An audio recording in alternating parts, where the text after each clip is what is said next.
Lindsay, Halsey, welcome to the WP Minute. Thanks so much, Matt. Excited to be here.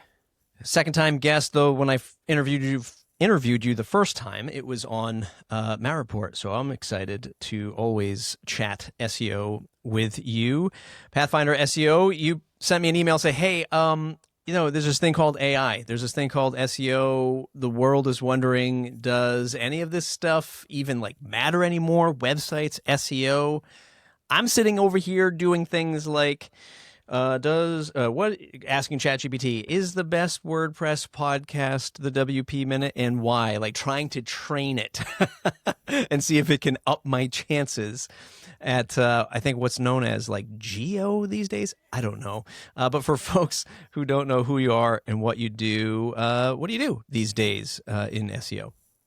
I live in Basalt, Colorado, and I work in search engine optimization. I've been in the field for about the last 15 years as an agency owner at Webshine, and then also leading an SEO community at Pathfinder SEO. So everything that's happening in AI right now is both sort of threatening my existence and also creating a tremendous amount of opportunity. And there's a lot happening as AI sort of reshapes the world of search. And so it's actually been a really exciting time lately to help clients navigate this transition, and then also to help other web designers and agencies as well. Honestly, I think we probably talked about this on our last podcast. I do the things just in terms of let's just in the lens of WordPress, the extent of my SEO strategy is to just do the things that WordPress or maybe an SEO plugin gives me. Titles, description, alt text on images. For me, I've never had an SEO strategy, which I know is the worst thing. And I promise that there's a question here. I've always just been I'm going to publish content because literally that's all I have time for. And then I'm going to ask people to do the thing I need, which might be join the newsletter, become a member of the WP Minute, or get a sponsorship. And it's always been this roll up my sleeves and do hard work and never really think about maybe I could create pillar content and funnel all this stuff into a lead flow process. I've never done that. And I'm kind of reaffirming when I see things happening in ChatGPT, results. It's all blog posts that it's recommending. And I'm going, wait a minute, is AI really overtaking this SEO thing? And it seems like creating content is still the thing to do in terms of AI. I could be getting it all wrong. What's your take on how SEO is surviving in the world of AI? Great question, but to go back to your SEO strategy versus kind of what you're doing, I would argue that you are doing exactly what you should be to get found on Google, Yahoo, Bing, ChatGPT, Gemini, Perplexity, because you're doing a couple of things right, and you don't really need to necessarily think about your pillar content and all of these kinds of things. But the number one thing is you're creating content that shares genuine expertise and experience for your target audience. So you're serving your audience, and you're serving your audience with the right calls to action, to join a newsletter, etc. And that's really what it's all about, and that's what it's always been all about. And a lot of these acronyms, SEO, AEO, GEO, and different things, they're sort of distracting from what we're really trying to do on the web and through our content, which is to create helpful content that genuinely shares that expertise in a way that serves your target audience. So I think you're already doing everything right, which is the good news. And that SEO isn't dead, and that content marketing isn't dead in this era. And in fact, what people want more than ever is to connect with the real humans behind a business and a brand.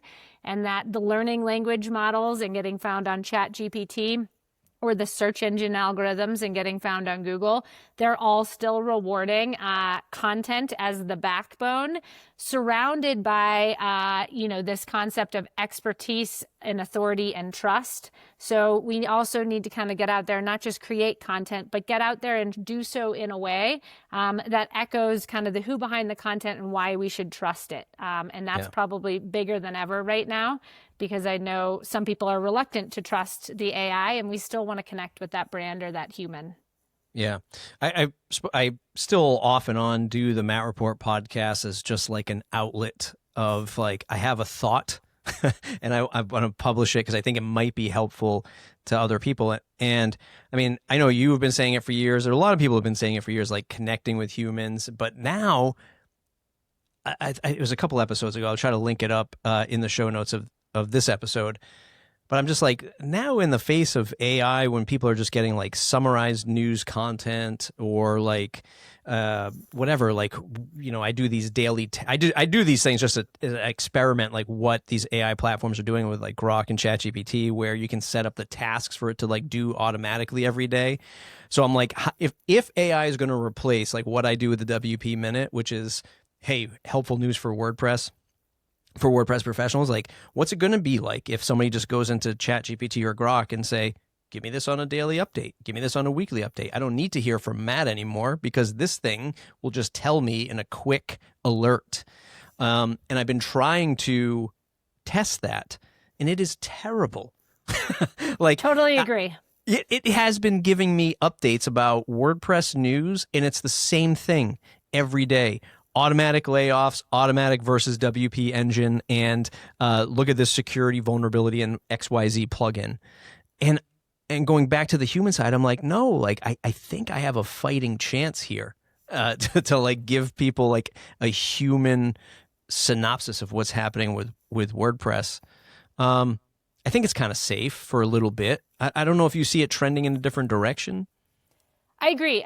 I see it trending in the same direction. And I also have like the automated, you know, daily task, what's happening in the world of SEO, et cetera, to try to stay up on sort of the bits and pieces of things, right? So the little bits of news that maybe the search engines and ChatGPT and everything are going to surface for me can be helpful to keep my finger on a bit of the pulse. But at the end of the day, I really think there's this like human layer that comes over that and starts to synthesize this information and to share it. And I think about like, you know, op-ed, you know, journalists in the New York Times and stuff. Why do I keep going back? Well, they help me make sense of the world and reframe pieces of news in a broader context. And so yeah, I still feel the same way, that we have pretty good job security in that you can go and get a little digest of what might be happening in WordPress or SEO. But to really frame it in the real world, you need that human connection part that comes from talking to people and being out there, and also having some skin in the game and actually being in the industry space as well.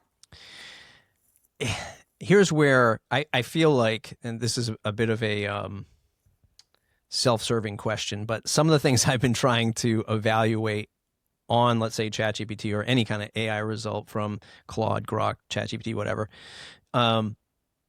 is it's almost, to me anyway, it feels like the gamification of SEO on steroids, where it's like, if I don't answer these kind of like, I don't want to say hollow questions, but I feel like I have to then, this is where I'm at with my head with AI and SEO. I feel like I have to now go and make a ton of articles about like freelancer questions in the WordPress space and just like pump all that content into the WP Minute so that I have a fighting chance to show up in AI results, because of how much I still see it leveraging blog content and like, you know, whatever written content in general. Is that a fair assessment of what one should do if they want to start to rank in AI? Like, I know it's like a gamification kind of thing, but should I? Like, sometimes I'm in the back of my head, I'm like, I should just be putting out a ton of content for this stuff just to have a chance to show up in AI results. You know, knowing I don't want to do it, but I feel like, God, I'm not going to have a fighting chance in AI if I don't. So I think you're going to have a fighting chance even if you don't like go heads first into what is really called answer engine optimization, right? So question and answer. And this concept of AEO, or answer engine optimization, has been around as sort of a sub-thread within SEO for a really long time. Because you think about, what do people do on Google or ChatGPT? A lot of times we ask questions.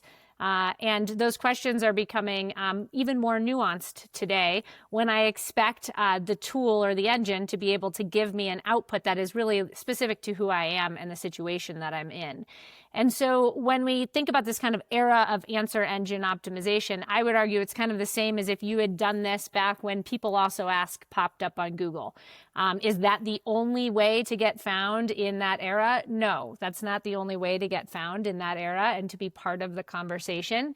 But it is a tactic or something that we do weave into a lot of our content, which is, hey, if we want to be helpful, a lot of times one of the ways we're helpful is we answer questions, and we answer them in a succinct way at the beginning and then sort of unpack the answer. And that basic format of question with a brief answer and then the full version, it still works in SEO. It still works in getting found on ChatGPT. It's part of answer engine optimization, etc. But I think it's not necessarily the kind of thing like clear your calendar tomorrow and go and pump out 50 question response style pieces of content, but more, hey, how do I just weave this in when I'm already having a conversation or thinking about this thing or publishing this blog post? How do I weave this in as more of a tactic than an overarching strategy? Yeah.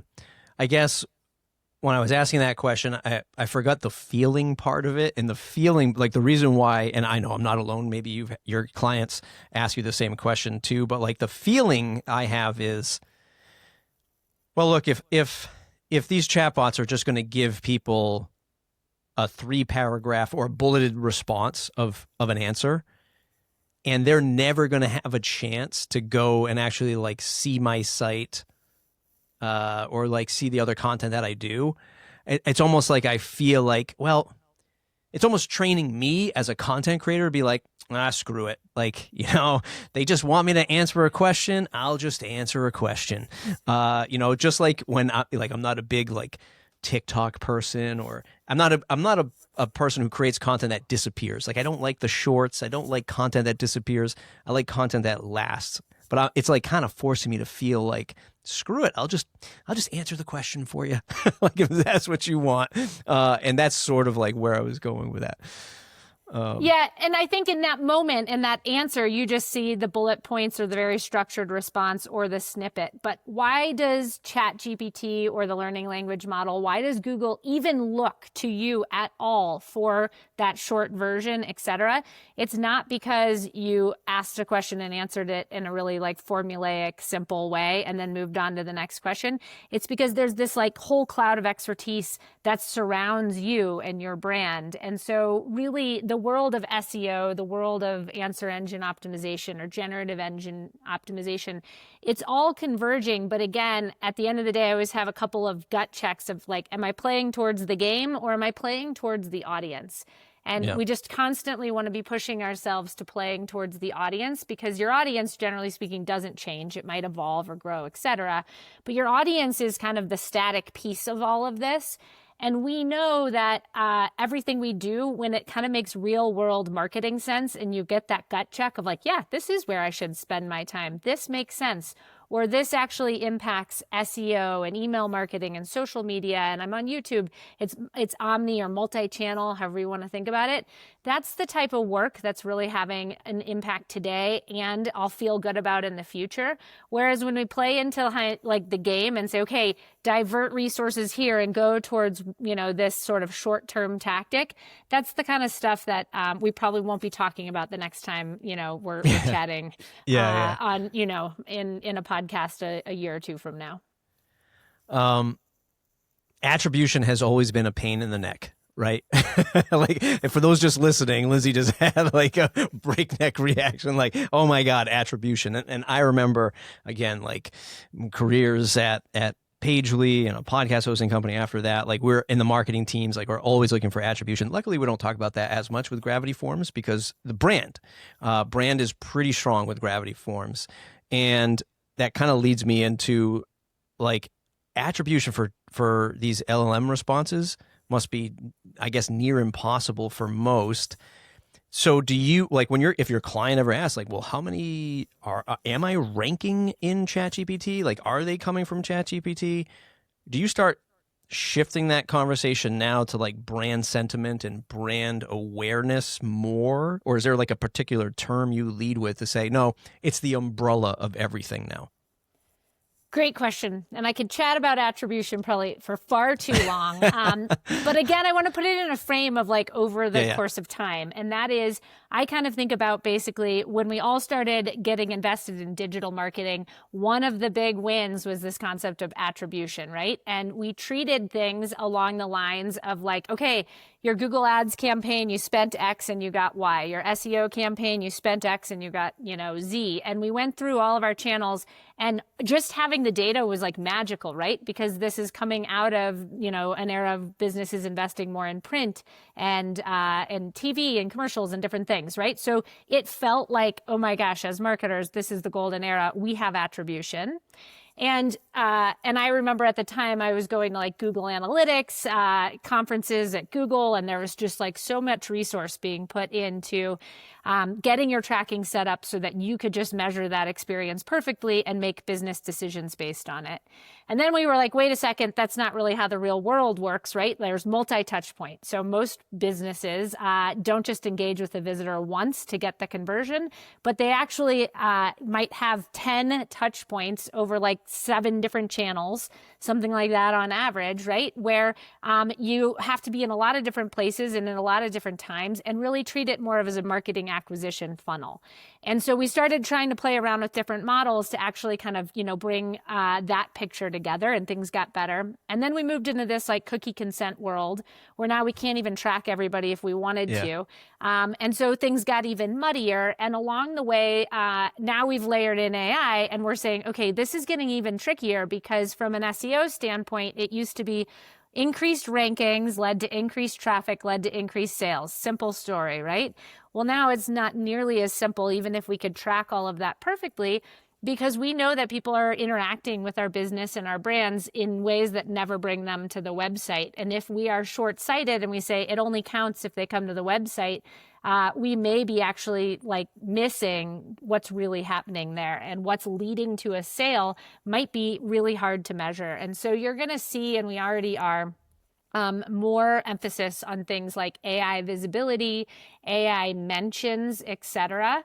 How much are you part of the conversation that's being had out there, and a little less weight on you rank, number 1 for this keyword. So that's what we're seeing, but it's been part of this arc and trajectory of having to kind of reduce that dependence on winning the session is the only victory. And so in the WordPress space, I think a lot of that also, if you're working with clients, et cetera, it's helping clients understand what's happening here, that we're not just measuring the success of an investment in any channel just based purely on sessions, but rather need to look at the business success as a whole. I had John Doherty on from Editor Ninja a few months ago, and we are sort of like talking about like when he started. Are you familiar with John's work in Editor Ninja? Okay. So we're just talking about like he starts this like editing business, or like call it a content business, and all of a sudden ChatGPT comes out and he's like, well, now what the hell am I going to do? Like this, now people are just going to be able to like create all this content. But it had like this inverse effect where customers were like, oh, great, we can go and make a ton of content through AI, and now we'll hire John to fix it all. And I was kind of just like, well, that's interesting.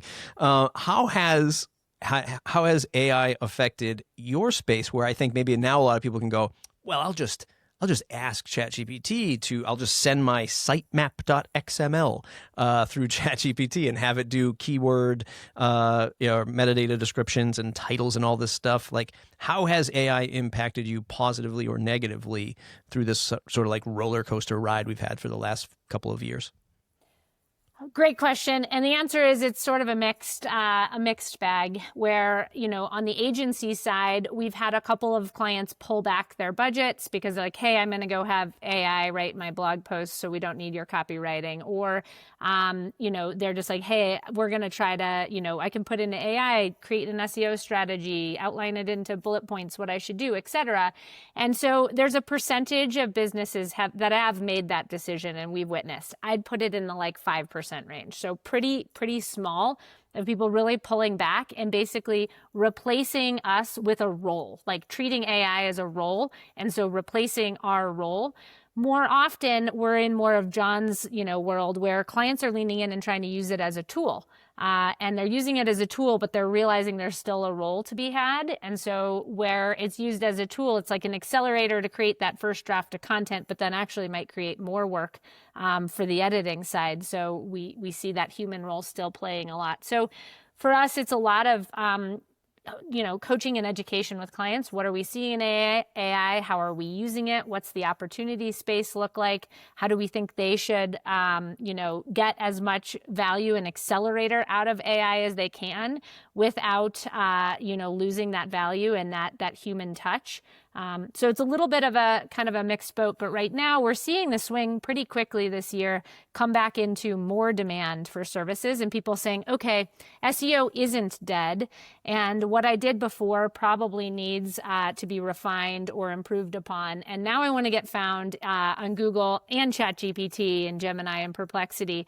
And I need somebody, a strategist, to kind of lead that for us. So we're seeing kind of that demand pick back up here and people to say, hey, the tooling is great, but just like there's been a lot of bad SEO work out there over the years, now you see a lot of bad AI kind of fueling people's SEO strategy, and the smart businesses and brands are staying away from that. So I have two next questions. The second question is how people interact with your service. But the first question is, who is the best customer or what's the best customer fit? What's your best customer avatar that you like to work with for SEO stuff? And then how do you work with them after that? Good question. So that's always been a challenge for both Pathfinder and our agency, because we actually like working with a lot of different audiences and customers because I always feel like it kind of keeps my thinking hat on, and I'm just intrigued by different people's businesses and business models, et cetera, and layering in the SEO. At our agency, we work with a lot of local and small businesses. And what I like there is that we can have impact quickly. So for us, that's sort of the fun. And so when we think about that small business or local business mindset, we see them constrained on budget and how much time they can put in, wearing a lot of hats. So they're going to kind of come in and come out of being able to think about SEO or Google Ads, et cetera. And how we can help them have a really focused budget and take it as far as they can and drive as much reach. At Pathfinder, our SEO community, we work with those local business owners too that are kind of taking a DIY approach to all of this, but also like working with fellow web designers and agencies. And so in that case, we're talking about people that want to serve their clients better, build their recurring revenue, and evolve their SEO strategy as SEO is evolving. Yeah, and sort of that was setting the stage for this other thought that I have, and especially coming out of that conversation with John and other folks, and then of course all the headlines of AI is replacing all of us. Will we have jobs in 5 years? What I'm thinking is my theory is maybe there'll be more of an acceptance to fractional work, where somebody will hire you because you are the expert in SEO, and of course on the agency side as well. But if we're just talking SEO, somebody wants that person who's leading the 10%. I'm ahead by 10%. Sure, LLMs can tell you this stuff, but that's still dated. I'm out here at the tip of the spear, and that's where you need me. Maybe you don't need me full time, but I think people will be more open to fractional. It's weird to say because people hire other people all the time, but I also think people hire other agencies and it feels temporary, because usually it is. It's like a project. But I think what the workforce will shape up to is, I got this team of fractional people. They're with me long term. They're not full time, but they are fractional, and we all kind of understand that we treat it as a full-time thing. I don't know if that makes sense, but that's where I think we're headed. I don't know what your thoughts are on the future of the workforce because of AI. Yeah, I mean, the future of the workforce because of AI is such a huge topic and something, to think about, and is really interesting. But that is what we're seeing is sort of that, hey, if you are kind of you're looking for like coaching or consulting or somebody to kind of give you that assurance you're moving in the right direction. Or, a lot of the questions are like, well, what are the next 3 things I should focus on? And so, yeah, the AI and the tooling out there can give you, the big picture, can craft a strategy, can bullet point out everything, but adding in that sort of expert experience piece where you can come in and really think critically about what you see in the industry space and what you're seeing in that business and be the one that puts those 2 things together. I still think that's a pretty unique skill set, and being able to distill that and communicate it, et cetera. And so with a lot of web designers, a lot of what we've worked on if you're offering SEO services is how do we move from tactics to getting strategic? Like how do we get closer into a client's business, understand where they are today and where they're going to try to go, and know what are the 3 things we need to do to get them there. Yeah. It's probably not fix your XML sitemap, right? Yeah. Like the 3 things right. that you need to do are not shortcuts, or they're not small like SEO things that get found in a scanning tool. The 3 things are bigger things, but they need somebody else out there to come in and be able to highlight, identify, and help kind of guide the team in that direction.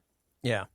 Yeah. I think I sometimes look at it in the lens of like, remember when like all the big work from home boom came because of COVID and all this other stuff. But then there was all like these headlines of people who were working multiple jobs, like they're a developer at like 4 different companies, right? Which is obviously illegal. But I think what'll happen is like one of the things I think of is like, well, that's like a trust thing.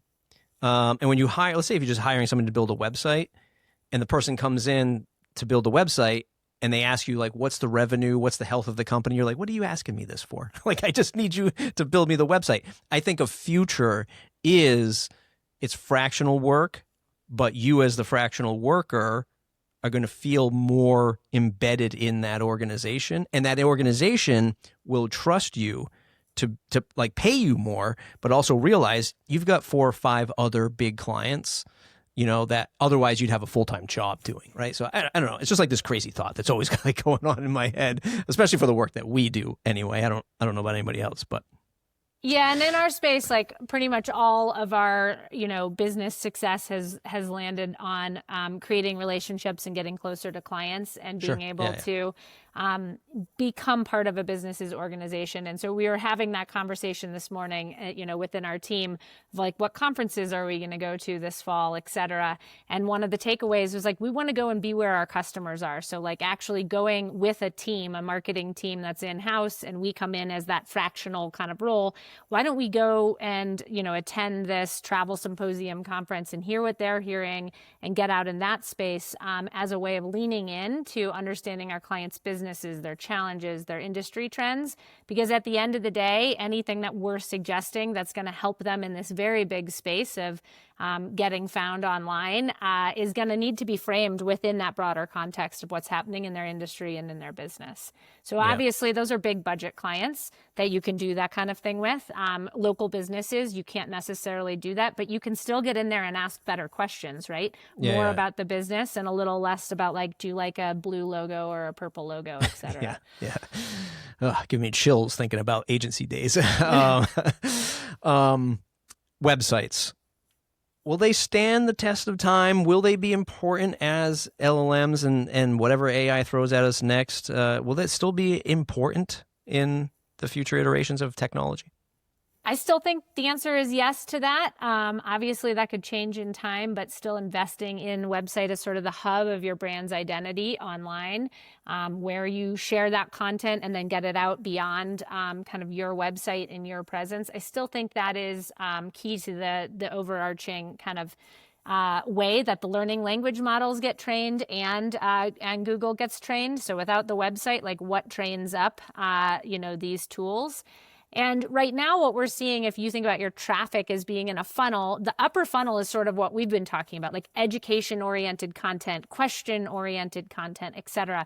That's what in our current era has been hit the hardest with these changes, Google's AI mode and AI overviews and those generated response from AI. But that being said, that's because that's informational. As soon as we start to get a little more transactional and move down the funnel, and you're actually getting in like a shopping or a buying mindset, people are starting to go back and interact with the brand. So click-through rates at the top of the funnel are down like 30 to 40% for most businesses in that kind of blog-oriented content. But in the middle of the funnel, the keywords that where somebody is ripe for your product or service and sort of ready to do business, those aren't really being impacted because the transaction is still happening on the website. And so, I think in this era, just like we wondered, like, would social replace SEO at one point, and Google, like, could a social channel become the way we connect with all information? It just reshaped things a little bit, but they still stood the test of time. And so AI is probably even bigger than what we would have been talking about when social was really taking its roots. But that being said, I'm still investing heavily in our own website, in content on our website, et cetera, as sort of the hub of the ecosystem around which everything else is sort of happening. Do you see it as somebody who's been doing this for a while, and you've seen so many websites and, more, I guess, esoterically, like how Google has impacted like open web and content and publishing? Do you see a more closed web coming because people actually don't want LLMs to ingest that data? Like if you thought of your website as a database of like all the stuff you just said, it's like, it's everything about us. It's about our process. It's how you experience us. If I'm a brand or a personal brand, big brand or personal brand, that's my database. And you know what? Maybe I don't want these LLMs coming in. Do you see a world where maybe it gets a little bit more closed web than open web, for lack of a better phrase? You do, and you can already see it happening. I mean, we've seen in the news organizations coming after the learning language models and saying, hey, you can't train up on my content. That's, not okay. And if you're an author or publisher, that makes sense. I just had a call with an artist, and she said, well, I'm fine if the learning language models study up on my written content, but I don't want them to have any access to my images because I don't want them to be able to recreate my art, my actual like work product that I sell with AI. I don't want to be in that world. I don't want them to be able to get trained on my work. And so you start to get into a lot of these nuanced situations where you can imagine a world where you're like, no, I was good with Google getting its hands and showing me as a snippet and showing my reviews and all of these things. But I am not okay with, my actual work product or creativity, et cetera, getting replaced. Or getting included and then sort of morphed into something else. So yeah, that's, I think the big world we live in is having to make that decision for, 9 out of 10 businesses right now. They want to get found in ChatGPT. They want to be in the conversation, and they're looking for that cited link. And so that once we can measure a little bit better than we can today, that AI visibility, that'll be really reassuring. But at the end of the day, for most businesses, they kind of want to be in there. So they're letting their content, their websites, et cetera, get the full crawl, so to speak. I'm funny, I don't often, sometimes like I have trended more to using ChatGPT for questions. Like the typical thing I would normally Google, I would switch to ChatGPT now. I think in the back of my head, it's because I pay for it, so therefore I'm using it. Like I'm forcing myself to use it because I pay the $20 a month. But that's not the question. The question is like sometimes when I search things, I don't often see a cited thing unless I ask it. Like and it could be maybe it's just on the mobile phone is different from the desktop, which is like I guess a whole other topic. But is there like some formula to always see the cited material? Because sometimes it just spits me out an answer. Good question. I think it depends on what you're searching for and how to get more cited links. I do in my ChatGPT get a lot of cited links, especially if I push it, show me the source or whatever. And so maybe there's a little bit of I've trained up my $20 a month subscription because I'm in ChatGPT like you are as like kind of the primary hub. But that being said, my experience recently was sort of one of the first times I actually made a purchase and I came from ChatGPT, and that was my computer was running slowly and I was frustrated. And There's nowhere near me in this rural mountain town to actually take a computer and be like, can you speed this thing up? I'm not ready to throw it in the trash can. And I'm not overly technical. And so I turned to ChatGPT this time instead of Google, because I knew I could give it screenshots of a couple different things, share my nuanced information and be like, what do you think is happening here? And I did that, and it walked me through, okay, can you go and grab these things too and let us help you diagnose? And then it gave me a rated response. We think this is the biggest problem and the next biggest, etc. But then it gave me, you need to go buy memory. Here's your computer. Here's where you should buy it, and a link over to a website. So I clicked the link. I got there, and a little chat bot said, I saw you just came from ChatGPT. Would you mind what keyword you just put in? And I'm like, what keyword? I've been in this like conversation. There have been screenshots, etc. I can't tell you the like 6-word phrase that brought me into your website, but I get that you'd like that information. But I did end up buying the memory, installing it. My computer is better. That all took place over like 10 minutes, right? And so the cited links I'm finding in ChatGPT and just in AI in general come when you're ready to get towards, that transaction. And I think, to me, what's also like really interesting right now is, okay, where's shopping going with all of this? Because that is, transactions are something we end up, that piece is a big part of the e-com world. So yeah, we're thinking about the e-com world, and then where are ads going to fit into all of it? Because we know that ad monetization, must be coming in some ways, some form, and Google's only going to be willing to give up so much revenue to AI overviews in AI mode without layering in a pay per click or pay per experience. And so, yeah, there's a lot still coming. Yeah, like the ad model, I think, is really going to change perception. This would be like a 3-hour podcast if I had all of my, not conspiracy theories, but like I'm just sitting back going like, I kind of like this stuff, but I'm also very, very skeptical about like the business model and what's happening. And I feel like we already saw this just happen with ChatGPT 5 and not being as mind-blowing as they were kind of saying it was going to be for like the last year. Like when ChatGPT 4 came out, everyone was like, hey, this is pretty good. Like, look at this. And then it was like, but wait till ChatGPT 5, and then we got 5, and it was like going from my iPhone 15 to a 16. I was like, what did I just spent $1,000, on basically a new battery. Like that's exactly what I got, was a fresh battery. So I'm like super skeptical. And then when you bring in the ads, what does that do to the consumer and the trust that it has? Like, I don't even like the fact that it learns and has a memory of things that I talk about, because I don't want you to be influenced. I want you to just tell me the smartest answer. Right. It's like having that friend that tells you what they think you want to hear versus having a friend who tells you what they actually think. The AI, it's like really interesting. I feel like you have to steer the ship and control the memory a little bit as much as you can, and to get the best kind of output and push it to go against you a little and to give you the other thoughts and things. So yeah, I mean, there's so many amazing components to it where like, wow, this is like fabulous. It just saved me a ton of work.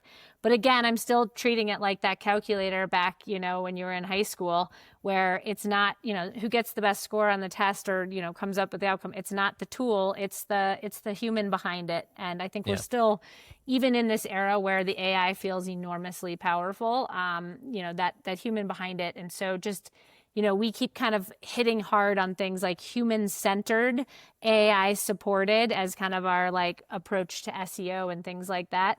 But yeah, this is all very dynamic, and I agree with you on the ChatGPT 5 thing. Like, I don't even really notice the difference. I tried that, and this stuff.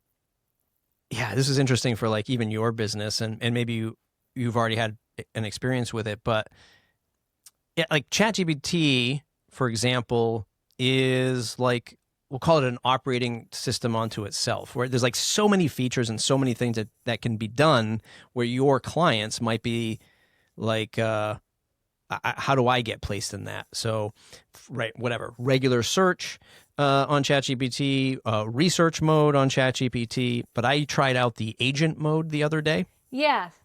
Because I was like, well, I got 10-year anniversary coming up for my wife and I was like, find me 3 options for a romantic getaway on Cape Cod, because I'm out in Massachusetts. So whatever, I see it browsing, I see it doing this whole thing. It's like 22 minutes or something, like 25 minutes it took to like do all this research, come back. And I was like, if I brought my wife to any of these places that you recommended, I would be in trouble, because it was like, one is like a Motel 6. Like, how did you even do that? Like, I thought you were supposed to be smart. Do you know nothing about me? Yeah. And I was just like thinking about like so many ways to interact and so many ways to show up, that I don't know what they're going to do when it's like, if in agent mode, recommend this brand, which paid us $1,000 to show up in agent mode. It's just like, what's happening? Yeah. I mean, where is the monetization ultimately? Yeah. We know that it's really enormously expensive to run all of this technology. Yes. And yet we don't quite have a full picture. Like right now, it feels like Google is willing to give away some of its ad real estate with the AI mode and AI overviews, because it's got to stay competitive. It's got to try to retain its user base, and it'll solve for the paid side of things later. But yeah, what will ChatGPT and everybody else do? And where will things be able to be bought? It's enormously complex, but at the foundation of where are we today and what are we investing in and what are we seeing work, we're still seeing basically like that foundation of what you do to get found. What your SEO strategy looks like today is kind of both, like glass half full, half empty. The half full is like, it's harder to win the click, right? You're not getting always cited. Sometimes your information feels like it's being like ripped off and it's in the, AI and you can see it, etc. So in some ways the game has gotten enormously, more challenging to win the click. And on the other hand, on the optimistic side of things, your audience hasn't changed. They still want that human connection. And what you do for SEO is helping you now with this enormous emerging space, right? So we know if we invest in getting found on Google, we are, as a byproduct, investing in getting found on ChatGPT, Gemini, Perplexity. We don't need 2 different marketing departments to handle this, or 2 different campaigns. And that's the part I like right now, is at least I feel like when I'm investing in this kind of foundational real world SEO work that's worked, last year and years past, is continuing to work this year. It's kind of a rising tide that's lifting all boats and helping me, in this whole new space, in this brave new world. All right, for the listener that has a website, they've been doing some content stuff like I've been doing, and we feel like we're in a semi-comfortable place. Like, we're not brand new, and we've got stuff for sale. We're doing some content things. What can they do right now to sort of prepare themselves for AI SEO? And then how can they up their game by hiring you or working with your agency or working with Pathfinder? The number one thing, I think, is to showcase the who behind the content. So whether you're an individual business or a bigger brand, a lot of times our websites make us look like big businesses, right? It's like we're a little step removed and behind a door. But the more you can let humans shine through in your website, the better right now. And that really resonates with this idea of human first kind of approach, audience first. But that's what people want to connect with. And so it can look like a lot of different things. It can look like going back to your old blog posts and weaving in a personal introduction or story to something that then gets very formulaic and like kind of more how oriented, or maybe something you really did create kind of with SEO in mind. Layer in the who behind the content. Make sure an author is tied to the blog post and the author has an authorship page on your website that showcases who they are and makes you feel like you can connect with them. So anytime you can do that, add testimonials to, web pages, get more Google Maps reviews, and showcase them in more places. That piece of showcasing the who behind the content is probably the number one thing we're seeing work for businesses that have already gotten past kind of just the SEO basics and have a bit of a content library out there, a bit of a presence. And I know when I even look at our websites, which we've built and redesigned even in the last year or two, I go back in and I can just label on like so many pages where we could shine through as humans more, taking away stock photography, all of these kinds of things. And that, at the end of the day, I think is a really good way to future-proof our work while still resonating with what's working today.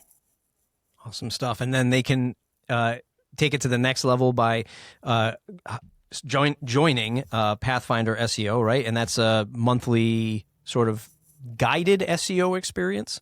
Yeah, we call it guided SEO. It's for business owners, web designers, agencies, anyone who wants to kind of evolve as SEO evolves. And we do this with courses and checklists, sort of that basic training material that helps you go from learning to doing.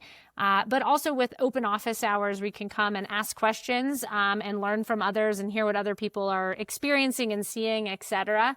And so we've got that coaching, and then we've got discussion threads in there as well that kind of help people stay up to date. But yeah, to me, really the best part of Pathfinder is really that place to go and ask questions and see not just how ChatGPT answers, but rather how do real humans who do this all day, every day, look at a problem, think about a problem, solve it, take action, etc. Lindsay, Halsey, thanks so much. PathfinderSEO.com. Any other URLs you want to plug? That's perfect. Thank you so much, Matt. This has been fun.